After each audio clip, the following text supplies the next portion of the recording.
guys मलाई मात्र हो कि तपाईहरुलाई नि यस्तै हुन्छ भोग्नै नलागेको बेला पनि के आफ्नो ग्यालरीमा पुरानो खानाको भिडियो हेर्ने बित्तिकै के 81 क्रेभिङ सुरु भइहाल्छ एकछिन अघिसम्म त मलाई भोग्नै छैन भनेर बसेको हुन्छ तर फोटो देख्ने बित्तिकै ए यो त कति मिठो बनेको थियो त आज फेरि बनाउनु पर्छ भनेर सुरु भइहाल्छ फोटो भिडियो हेर्दा हेर्दै के मनमा नैमा मेनु तयार हुन्छ पहिला यो बनाउँछु त्यसपछि यो बनाउँछु भनेर यसरी बनाउँदै गर्दा अनि भिडियो पनि खिचिरा हुन्छु के एकदम मोटिभेसनल भएकी हुन्छु आज त मजाले फोटो खिच्छु भिडियो पनि खिच्छु भइसबाट नि गर्छु आज पोस्ट गर्छु भनेर एकदम एक्साइटेड हुन्छ त्यसपछि फोटो पनि खिच्यो भिडियो नि खिच्यो एक्स्ट्रा क्लिपहरु नि खिच्छु अनि एडिट गर्छु एडिट नि नगर्ने हैन एडिट गरेर मजाले ड्राफ्टमा राखिरा हुन्छ के अनि त्यसपछि भोइस ओभर गर्न त यस्तो जाउ लाग्छ भोलि गर्छु पर्सि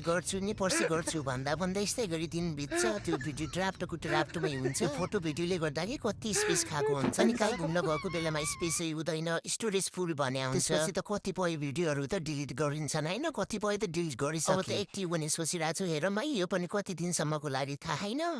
अब जे भयो नि अब पोस्ट गर्ने भनेर सोचिरहेको छु